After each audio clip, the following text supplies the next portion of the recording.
Here we are, day one of Mount Aspiring Fastpacking adventure.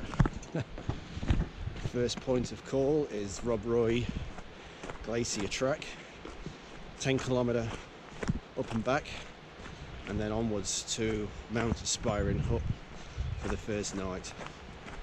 Let's hope we get some good views up there. There's a glacier, obviously I want to see. Weather, bit of low-lying cloud, but there's a strong potential that's going to burn off, and by the time I'm up there, hopefully the views will be perfect. It's the first of probably many swing bridges that we're going to come across on this trip. And look at this. This is a pretty fast torrent of water coming through here.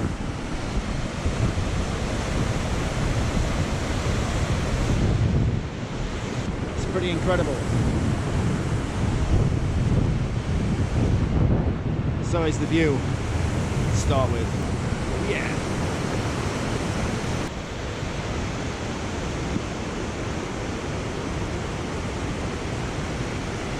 Pretty dramatic rock formation, and the river is just it's wild river.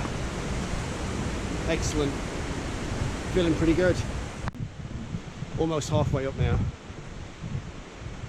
To look out for the Rob Roy Glacier. A multitude of terrain and scenery along the way.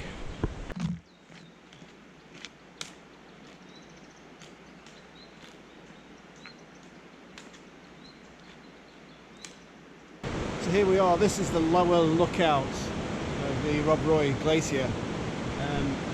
Yeah, if this is the lower lookout, I can't wait to get to the upper lookout. This is not quite what I was expecting. It's huge. I mean, I was always expecting it to be huge, but again, this is so close to be able to actually get to this glacier and see it in its retraction. So yeah, let's just see what it's like up at the top.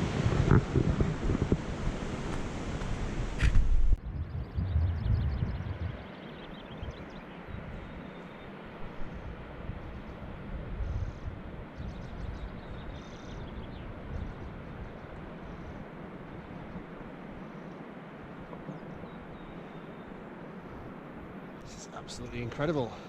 The last kilometre of the walk coming up here has been pretty much indescribable, really. It's just hard to fathom the sheer size of what I'm seeing right now. It's absolutely amazing. There's so many waterfalls. You can hear the odd breaking ice, and there's some avalanches up there. I haven't seen one yet, but you can certainly hear them. Unbelievable. Such a fantastic day as well. It's not too hot. It's just right. The walk up here was pretty straightforward as well. Just over 5, about 6 kilometers to this point here where I'm standing, and it was pretty straightforward.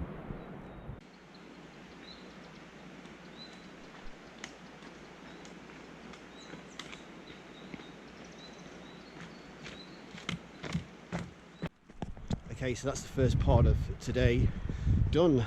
The Rob Roy Glacier. There must have been about 100 people plus on the way down that were actually going up, so I think I timed it pretty well this morning, because I was the only one that was going up there until I got to the top, where there was probably about 4 people. So it's very busy now, and it's crazy because it's actually getting really hot, so pays to do the climbing bit earlier in the morning. So anyway, now it's just a 9-kilometer walk to Aspiring Hut, and that's where I'll finish the rest of today's Fastpacking trip.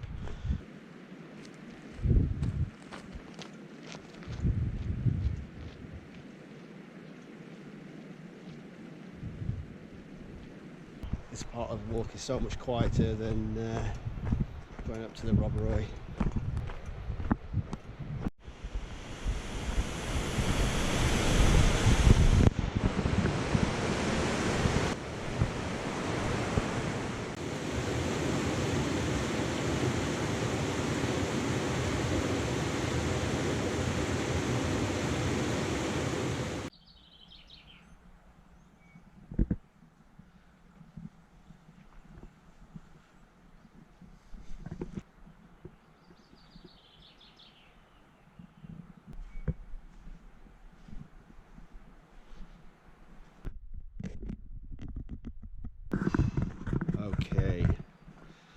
Day number 2, just leaving the aspiring hut. It's an early start today, just after 6 o'clock. Last night was a rough night. It was an extremely busy hut and there was a lot of people in there, so there was a lot of moving around, a lot of snoring, a lot of kids, just a lot of activity over and all. So it's kind of good to get out this morning nice and early before everyone gets up and it all starts over again. But anyway, it looks like it's going to be another good day. It's going to be probably warm again. Just another 9k's back to the car park, and then we'll go on to do the Gillespie circuit at the other side of Mount Aspiring National Park.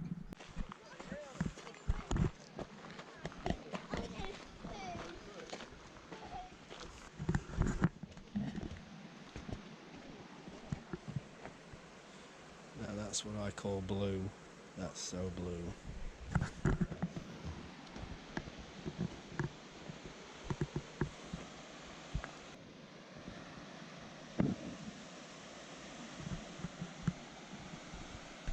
I'll leave the bulk of the tourists back there at the Blue Pool, and now we start the main mission, the Gillespie circuit. I've got a bit more gear with me now. I've got all my camping gear and enough food for 3, possibly 4 days. Maybe a little bit overkill, but rain is forecast and I've got a major river to cross at the end, so if I have to camp an extra night, well, I've got extra food, maybe 2 nights. But I don't want that because it's going to be New Year's Eve, and sitting at the side of a lake waiting for it to drop on New Year's Eve is not what I've got planned. I've got maybe 16 to 17 kilometres to get to the campsite that I'm going to be at tonight, and then tomorrow it will be the big climb over the saddle to Siberia Hut.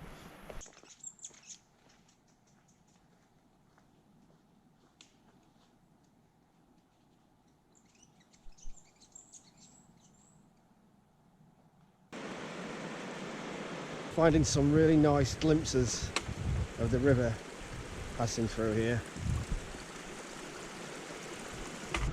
It's about as technical as it's getting at the moment. A few tree roots and fallen trees having to climb over, but other than that, it's reasonably gentle. I'm expecting more tomorrow. Looks like it's going to be a monster of a climb.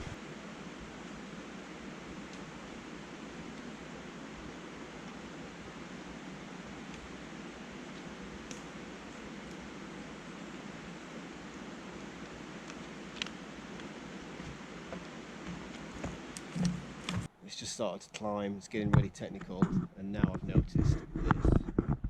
It's not very often you come across chains to climb up on these walks.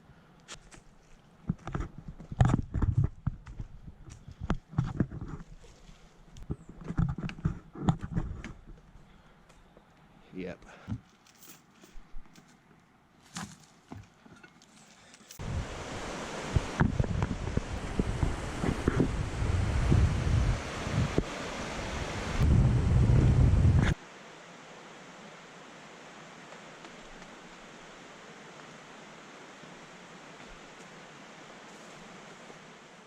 Okay, not long arrived at my camp spot tonight. I'm the only one here. I've just set up there and even got a shelter, which means I can be a little bit organised with what I'm trying to do. I don't think I'll bother cooking anything tonight. I've just got quite a lot of food which needs to be eaten now, some of the weightier stuff, and the sandflies are obviously out in force, so I don't fancy spending any more time out here than necessary. And plus it's been quite a long day, so I must be quite happy to climb inside my tent and get some shut-eye before tomorrow, which is going to be a big day. So yeah, here's my spot tonight. Let's have a look at these sunflowers here. They seem to like my drink bottle for some reason. Everywhere. Give those bastards a little pleasure of feasting on me tonight. Right, day 3, the big day.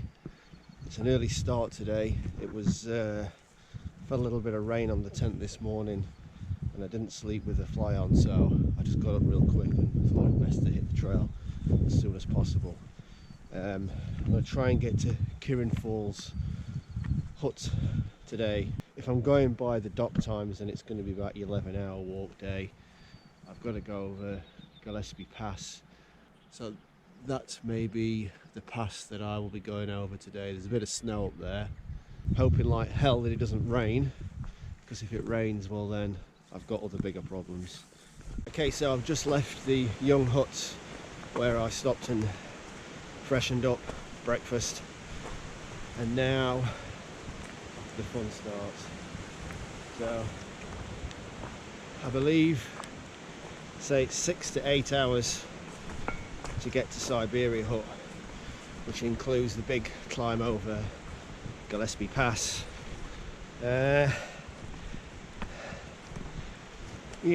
it's raining, so I don't know what that ultimately means. I'll come the right way.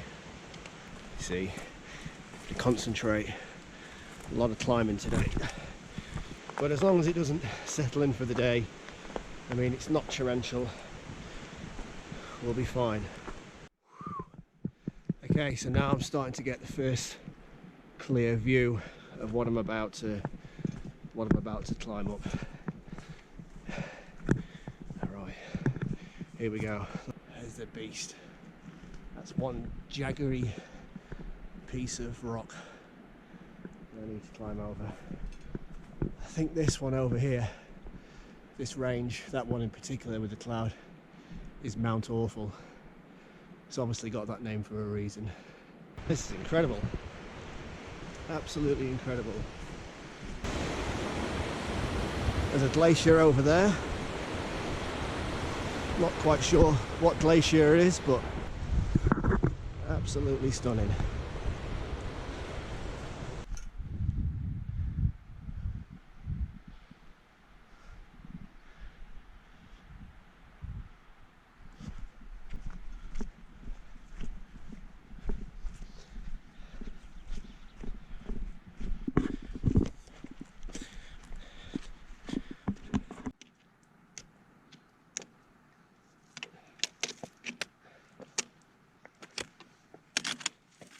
Okay,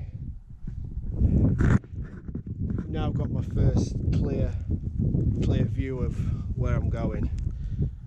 It's not too bad actually. I think I've done the hardest part of this climb.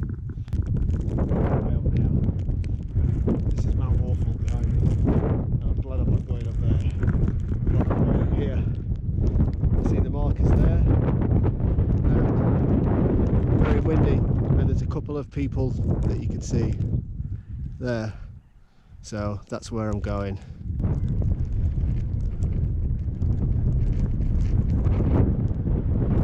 A lot of snow there. Well and truly in thick alpine country. From here onwards it appears that the trek starts going down, so that means I've made it to the top. It's going to be a slippy walk on the way down, I reckon.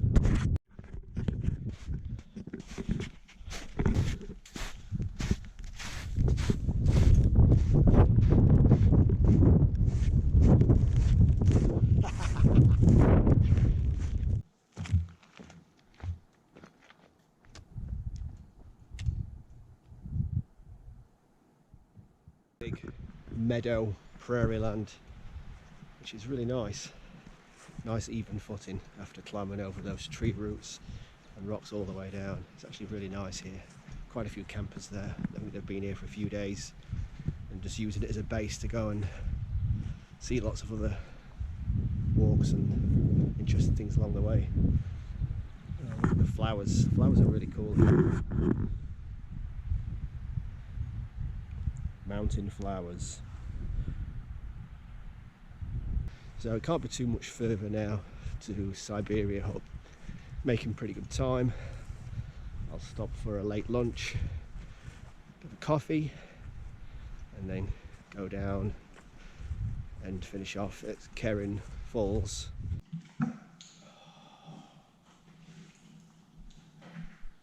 Very satisfying. Mm-hmm.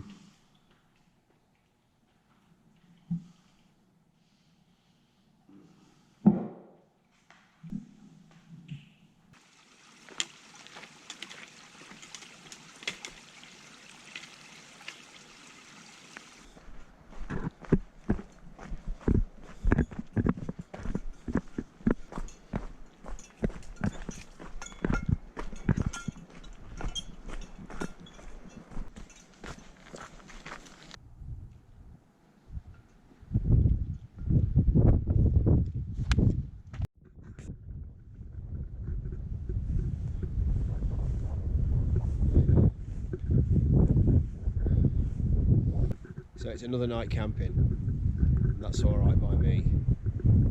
My last night here, so I'm going to enjoy this view. It's fantastic. I'm in a valley, I've got the big river, I've got some food on the boil, and most importantly, I've got myself some whiskey. Oh yeah. Alright, another early morning start. Today's the last day. Just walking out this valley to cross the Makarora River, which is it should be fine. There hasn't been much rainfall at all. Still a little bit anxious about crossing it because it's such a wide river, and hopefully I don't fall in. So anyway, let's enjoy these last few hours of walking, and we'll pick it up at the other side. Onwards to the end. You see the range that I climbed over yesterday, pretty clear today.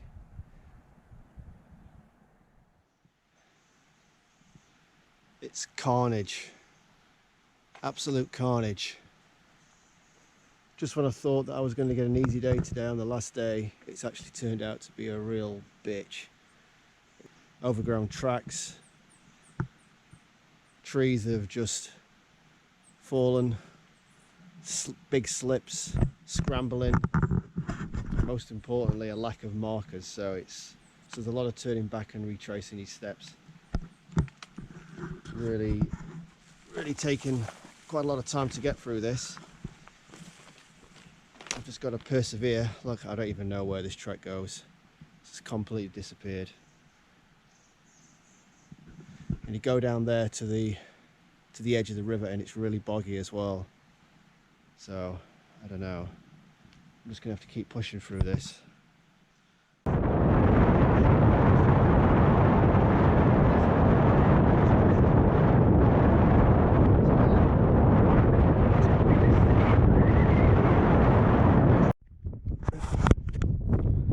Bye bye river, you won't be missed.